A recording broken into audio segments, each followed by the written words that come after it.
I was 26 when it happened. The kind of moment that doesn't just sting for a few days, but plants itself so deep in your memory that years later, your stomach still knots up just thinking about it. My name's Connor, and if I had to explain my family dynamic in a single sentence, I'd probably say, picture a sitcom where everyone laughs, except the punchlines are real people, and one of them is always me. Growing up, I was the youngest of three. My brother, Josh, is 5 years older and the golden boy of the family, varsity everything, straight into dad's company after college, married his high school sweetheart, had 2 kids by 28. My sister, Lily, was the free spirit turned Instagram influencer before that was even a real job. And me? I was the oops, the surprise baby, the one my parents weren't planning on and never really adjusted for. I heard whispers growing up. They weren't trying for a third. You know, they almost didn't keep him. It was never said directly to me, until it was. Despite all that, I tried. I tried to be the quiet peacemaker, the one who stayed out of trouble, got decent grades, went to college, didn't rock the boat. I thought if I just stayed in my lane long enough, I'd earn a little respect, maybe even a sliver of pride. But in our house, love was a currency, and I was always overdrawn. The lead up to the reunion started about 6 months earlier. My mom sent a group email with the subject line, "Big Family Reunion." All caps because this is important. That was her thing. Exclamation points and guilt trips. The message went on about how it had been years since everyone had been in one place, how they'd rented a big cabin in the mountains, how even Aunt Marie was flying in from Arizona with her 6-pound dog that barked like a dying alarm clock. At the time, I was living in a 1-bedroom apartment in Chicago, working as a data analyst at a mid-sized firm. It wasn't glamorous, but it was stable, quiet. I didn't reply to the email right away. I wasn't sure I wanted to go. The last family get-together I'd attended ended with my uncle saying, "Connor, you still don't have a girlfriend? Maybe you're just one of those, you know." And then he trailed off while nodding in a vaguely offensive direction. Everyone laughed. I didn't, but I went anyway. Guilt's a powerful thing, especially when you're the one everyone thinks has something to prove. The cabin was massive. 3 stories, wood-paneled everything, fake bear rugs, the whole rustic fantasy. I pulled up in my used Honda Civic and parked between Josh's brand-new Escalade and Lily's leased Tesla.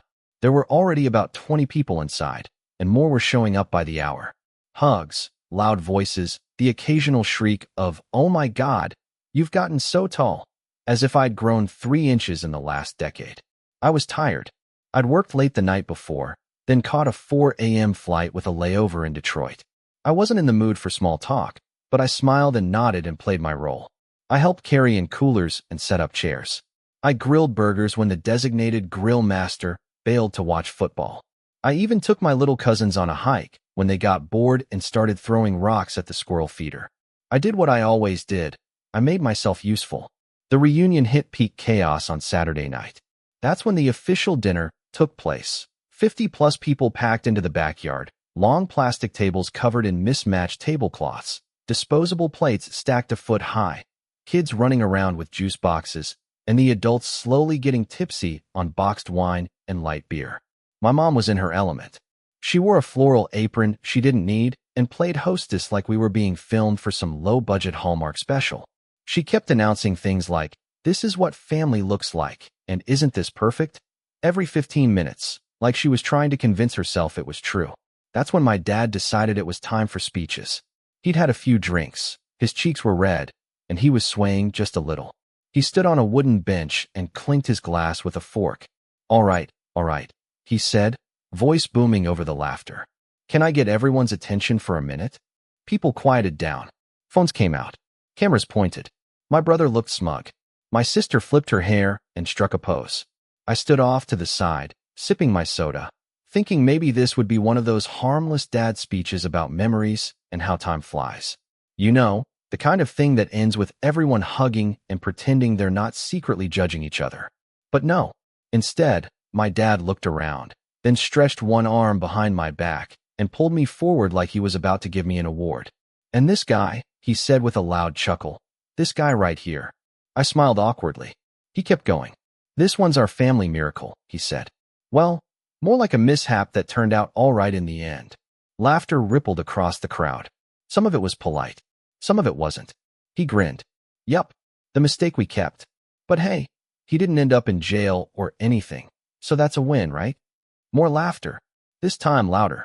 My uncle nearly spit out his drink. My aunt clapped. Even my brother snorted into his glass. Only a few people looked uncomfortable. My cousin just glanced at me and mouthed, "I'm so sorry," but she didn't say it out loud. I didn't laugh. I didn't say anything. I just stepped away, slowly, and walked back into the house. No one followed me. I don't think they even noticed I was gone. Upstairs, I sat on the edge of the guest bed and stared at the wall for a long time. I could still hear them laughing through the windows. I wasn't angry. Not yet. It was something else, something heavier.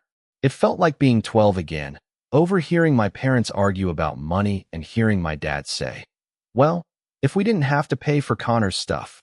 It felt like realizing, again, that I was the footnote in a family that always had a headline. I didn't say goodbye. I didn't pack anything but the essentials. I got in my car, turned off my phone, and drove. I didn't even tell my boss I wouldn't be in on Monday. I just left. I crossed 2 state lines before I even looked at a map. I ended up in Portland, Oregon, of all places. I'd never been before. I just picked a spot where no one would think to find me. I got a new phone, new job, new apartment, no social media. I didn't tell anyone where I went. I didn't answer the emails. I didn't respond to the texts that came in later, most of them just saying, "Where'd you go?" as if they didn't know exactly why. And for a while, it worked. I built a life out there. Small, quiet, peaceful. I joined a climbing gym. I got into photography. I made friends who didn't know anything about my family or my past. I even started dating someone. Really dating, not just the occasional awkward coffee. I felt like I was breathing fresh air for the first time in years. Until 2 years later, when I walked out of my apartment and saw a man sitting on the hood of a rented car across the street. Middle-aged, business casual, holding a folder. I didn't know him, but I recognized the look. Private investigator. And just like that, the past was clawing its way back into my life. He didn't approach me at first. The man across the street just sat there, legs crossed, a leather folder resting on his lap like a schoolteacher's grading book.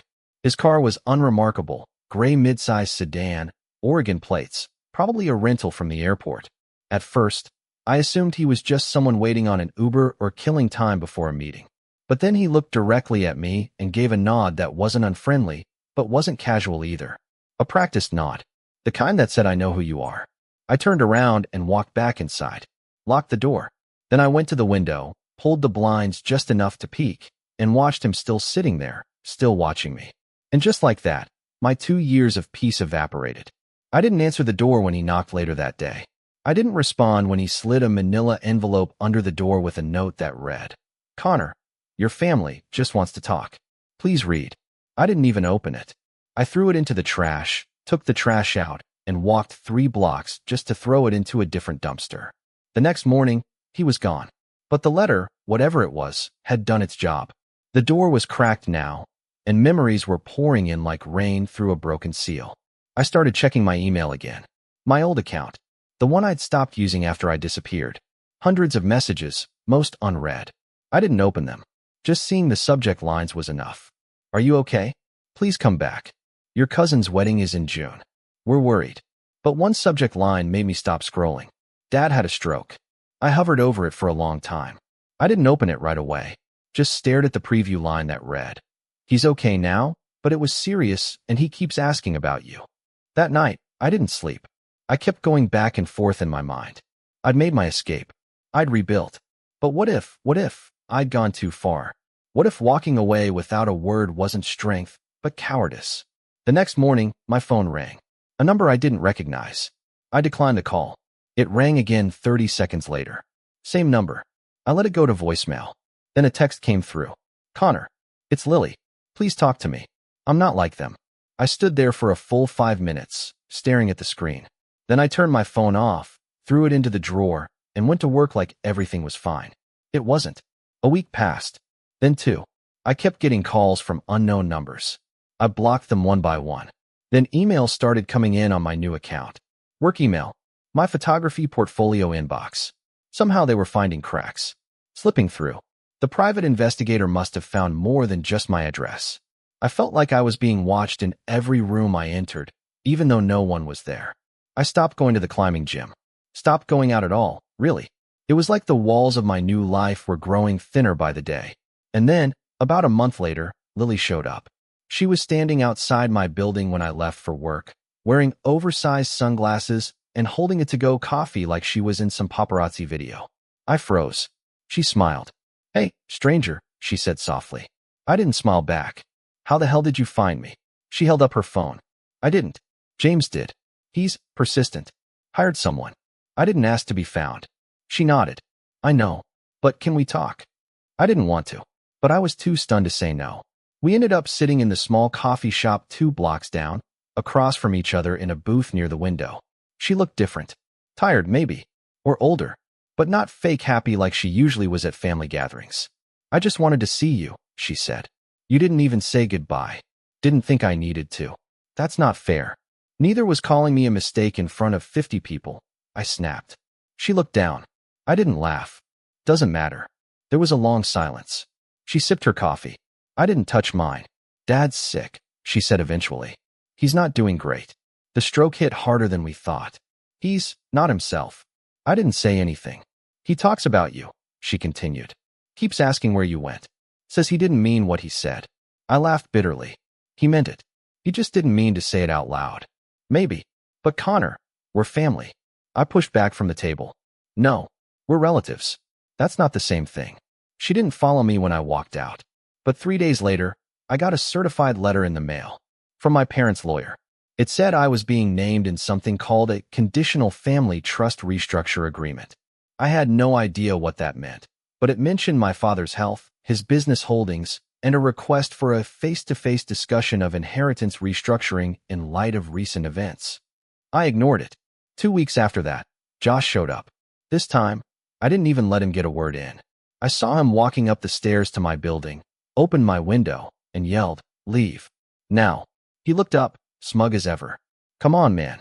Don't be a child. You don't get to call me that. I didn't fly across the country to play games. You never flew across the country for me before. Why start now?" He shrugged. "Dad wants to make things right. Tell him he should have done that before he humiliated me." Josh laughed. "You're seriously still hung up on that? Dude, you've always been sensitive." The words hit like a slap. "You've always been sensitive." That was the phrase I'd heard my whole life. Anytime I tried to stand up for myself, anytime I pushed back, it wasn't that they were being cruel. It was that I was too weak to take a joke. I slammed the window shut and walked away. That night, someone broke into my car. They didn't steal anything. Nothing was missing, but everything had been gone through. Glove box open. Trunk emptied. Seat pushed all the way back. Like someone was looking for something. I filed a report, changed the locks on my apartment, and installed a security camera. I couldn't prove it was them, but I didn't need to. The next letter that arrived was from my dad. Handwritten. Shaky. He apologized. Kind of. Said he missed me. That he didn't want to die with bad blood between us. That he wanted me to come home. Just for a visit. Just to talk. There was a check enclosed. $10,000. I didn't cash it. I didn't even touch it. I stared at it for a while, then ripped it in half. 2 days later, another letter arrived. This one wasn't from my dad. It was from Josh. And this time, it wasn't sentimental. It was business. "If you don't come home soon," he wrote, "the company and the estate will pass fully to me. You will be left out of the new documents. We try to give you a chance. Don't expect another one." I stared at the words for a long time. It wasn't about family anymore. It was about power, about control, about ownership, and they were dangling it over my head like a bone in front of a dog. But what they didn't know, what they'd never bothered to ask, was that I didn't want the money. I never had. What I did want was respect, autonomy, peace. But now they were threatening that, too. And that changed everything. Because if they wanted to make this a game, I'd play. Quietly. Strategically. And I'd make sure that when I made my next move, it would be one they'd never forget. I hit my lowest point not long after Josh's letter arrived. It wasn't just the threat of being cut out of the family fortune or the underhanded way they were trying to reel me back in. It was the realization that even after 2 years of silence, 2 years of building something of my own, I was still orbiting their dysfunction like some forgotten satellite, pulled back into their gravity the second they wanted something. And they always wanted something. For a while, I didn't leave my apartment unless I had to. I'd come home from work, heat up something frozen, and stare at the wall in my living room like it owed me answers. I ignored the texts, the letters, even the knock on the door one night that I swear was Lily again, though I didn't check. I just stood in the hallway, holding my breath, waiting for it to stop. There's a kind of numbness that sets in when you realize your absence only became important to people when it threatened their convenience. When you realize your peace isn't something they care about. It's just something that made you harder to control. I started questioning everything. Why had I left? Why hadn't I burned the bridge publicly? Why hadn't I screamed back at my dad that night, instead of slipping away like a shadow? Part of me felt like a coward. Another part of me knew that silence had always been my sharpest weapon. But at that moment, sitting on the edge of my bed, surrounded by unopened letters and the ghost of my childhood, I didn't feel powerful. I felt exhausted. And then, one night, something cracked. It was raining. Hard. That kind of cold, sideways Portland rain that makes your bones ache even through a jacket. I was walking home from the grocery store, hoodie soaked, the handles of the paper bag biting into my fingers, when I saw a little bookstore on the corner I'd never noticed before. There was a flickering neon sign in the window that just said, "Open." I ducked inside mostly to dry off. I didn't even plan to stay long. But it was warm, and quiet, and smelled like cedarwood and old pages. The kind of place that doesn't exist in chain stores anymore. Behind the counter sat an older guy with a silver ponytail and half-moon glasses. He didn't say a word, just nodded at me and kept reading. I wondered. I wasn't looking for anything in particular, but my eyes landed on a thin paperback tucked between two bigger, shinier titles. The Gift of Being Overlooked. I picked it up, flipped through it. It wasn't a memoir, not really. More like a collection of short essays by people who'd been written off, by family, society, teachers, whoever, and had gone on to quietly build lives that mattered. Not loud success, not fame, just meaning. I bought the book, read the whole thing in 2 days, and something in me shifted. I realized I'd been treating my life in Portland like it was a pause, like eventually, I'd be forced to hit play again and return to the world I'd left. But what if this wasn't the pause? What if that life, my old one, was the false start? I wasn't a failure. I wasn't broken. I wasn't the mistake they kept. I just hadn't started yet. So I started. Slowly, quietly, deliberately. I left my analyst job.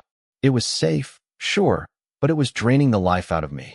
I'd been building up savings, living frugally, freelancing on the side, taking on odd photography gigs when I could. I'd never needed much. I started working full-time as a freelance photographer. Weddings, local events, portraits, real estate shoots. I didn't have the best gear, but I had an eye, and I cared. And word of mouth spreads fast when you actually show up on time and treat people like humans. I joined a local co-working space.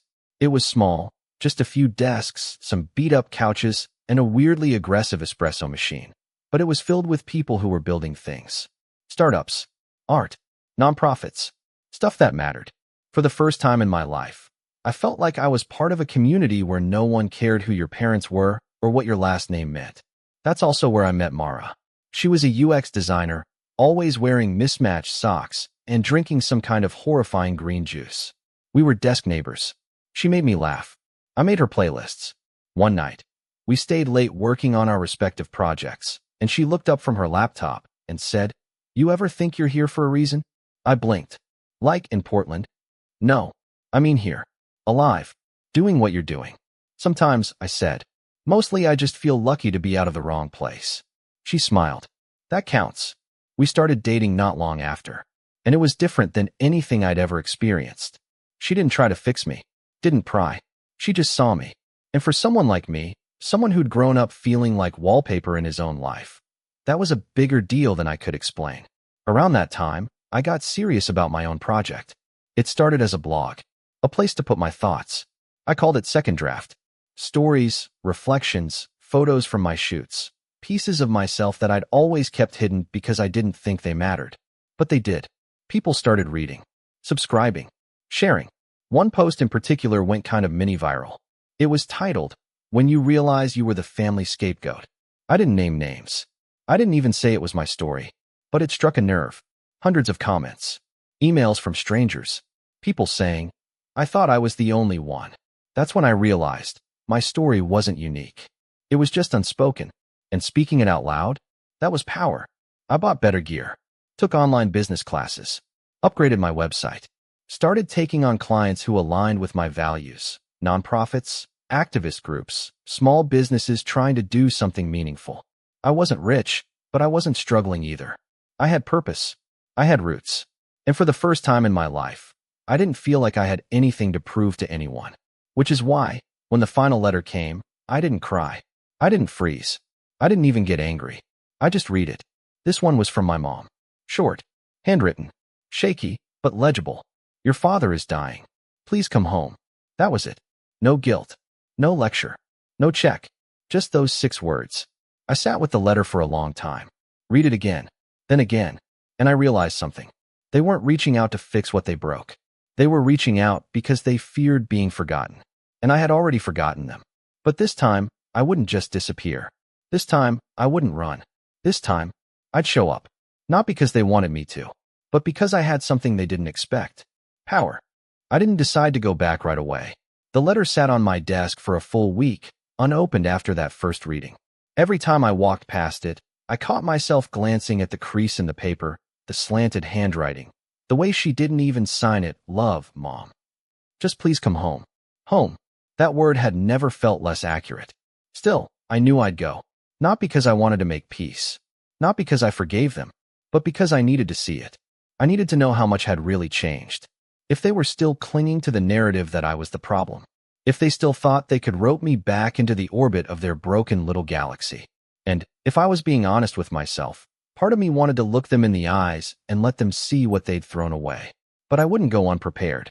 If this was the end game, I was going to play it like chess, quiet, deliberate, 3 moves ahead. They didn't know what I'd built in those 2 years. They didn't know I wasn't scared of them anymore. And most importantly, they didn't know I had something they never expected. Leverage. It started with the business. My father's company, let's call it Westbrook Industrial, was a mid-sized manufacturing firm based in Ohio. Family-owned. My grandfather started it after World War II, my dad expanded it, and Josh was set to inherit it.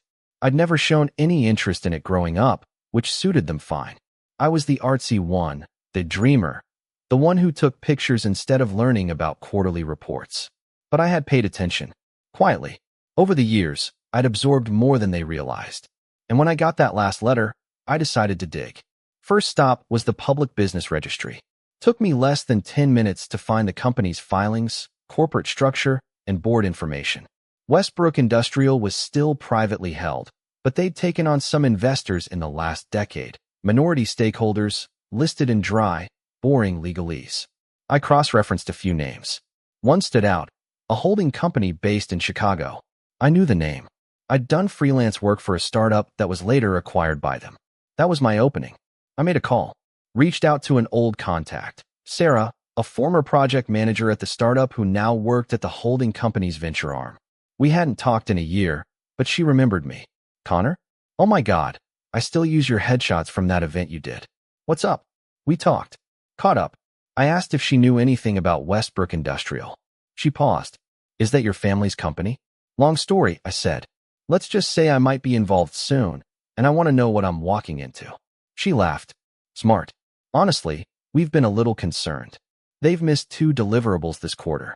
Supply chain's been shaky since your dad got sick. That got my attention. She kept going.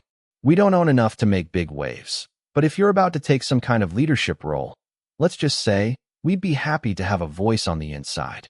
That confirmed it. They were vulnerable. My father was clearly declining. Josh, despite all his arrogance, was likely fumbling with the reins. And the board, probably handpicked by my dad years ago, was likely split between loyalty and uncertainty. It was a house of cards, and I was going to blow. But first, I needed to get closer. On my terms.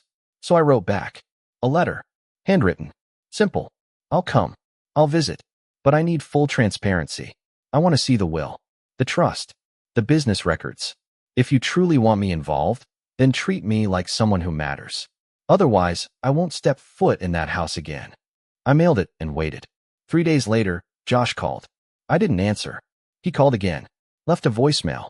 You're being dramatic. Just come home. Dad's dying. I deleted it.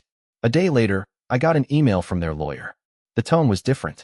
Dear Connor, I've been instructed to provide you with full access to the Westbrook industrial documents per your request.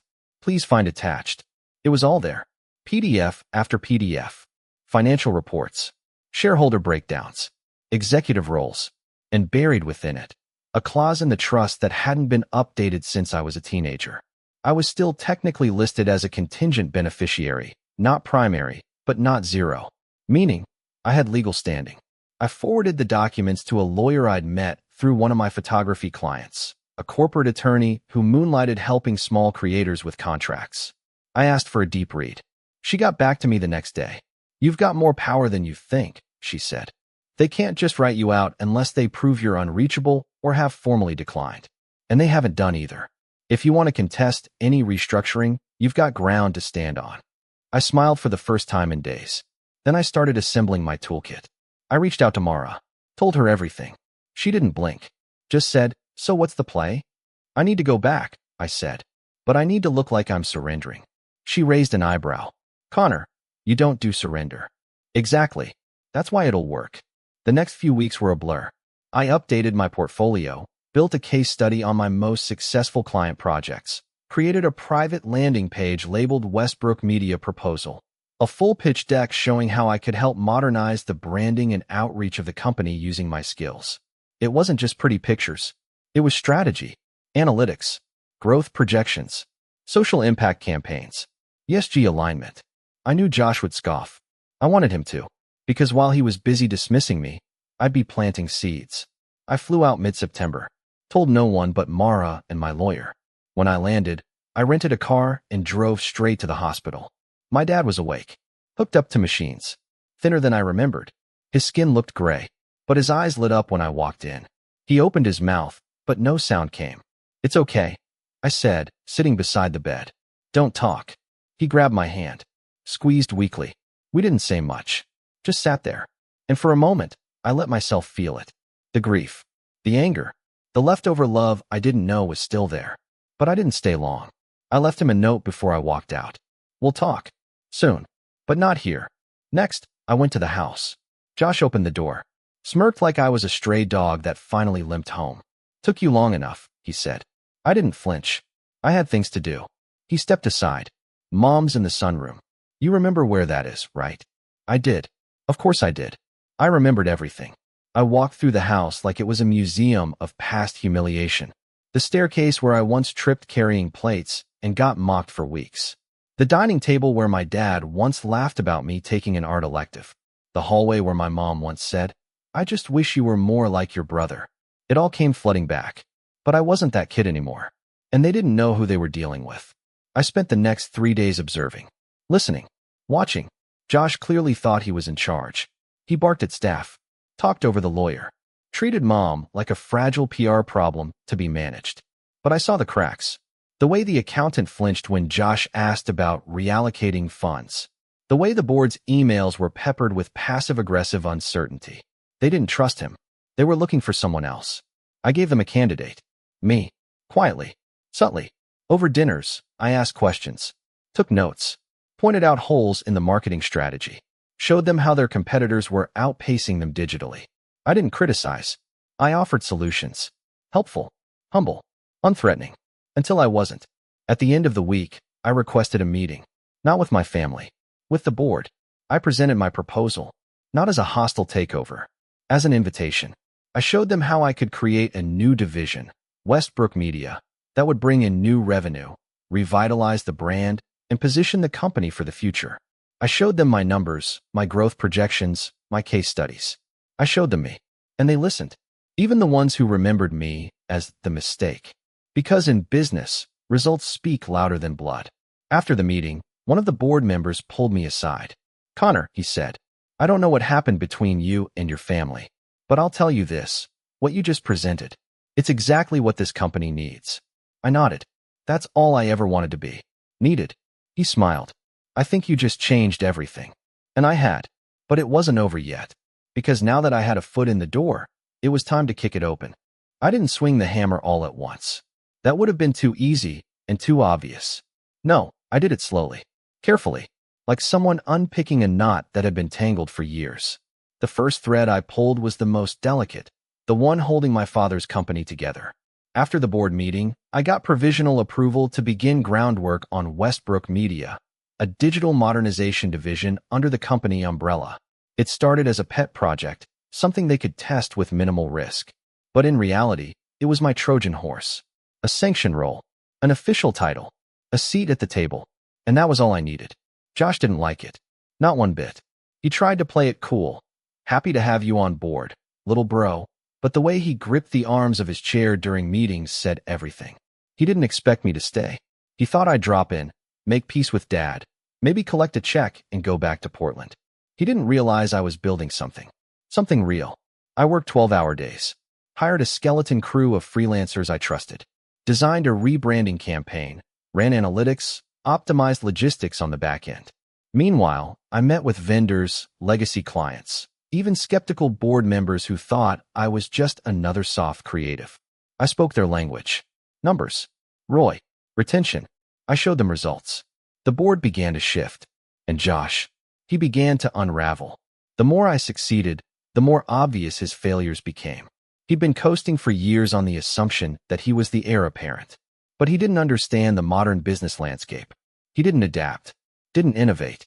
Worst of all, he micromanaged, pushing loyal employees to the brink, firing anyone who pushed back, padding his authority with yes men while the company bled slowly from the inside. I didn't need to sabotage him. He was doing that all by himself. All I did was document it. Every complaint, every missed metric, every private contractor whose payments were delayed or mismanaged under his leadership. I gathered it quietly, professionally. I wasn't just taking notes. I was building a dossier. And when the time came, I'd show it to the exact people who needed to see it. But first, I had to make things right with the one person I hadn't confronted directly. My father. He was back home by then, recovering in a private wing of the house. We hadn't spoken much since my return, and for the first few weeks, he mostly slept. But one morning, I found him awake, staring out the window at the backyard like he didn't recognize it. I sat beside him. He didn't look at me right away. I heard you're turning the company into a media circus, he said flatly. I smiled. Just trying to make it profitable. He exhaled through his nose, half a laugh, half a sigh. Never thought you'd come back. I didn't come back, I said. I moved forward. He nodded slowly. Your mother says you're doing good work. I waited, then said, she also told me what you said at the reunion. He winced. It was a joke, he said. A bad one. No, I said. It was the truth. Just not the kind you meant to say out loud. He didn't reply.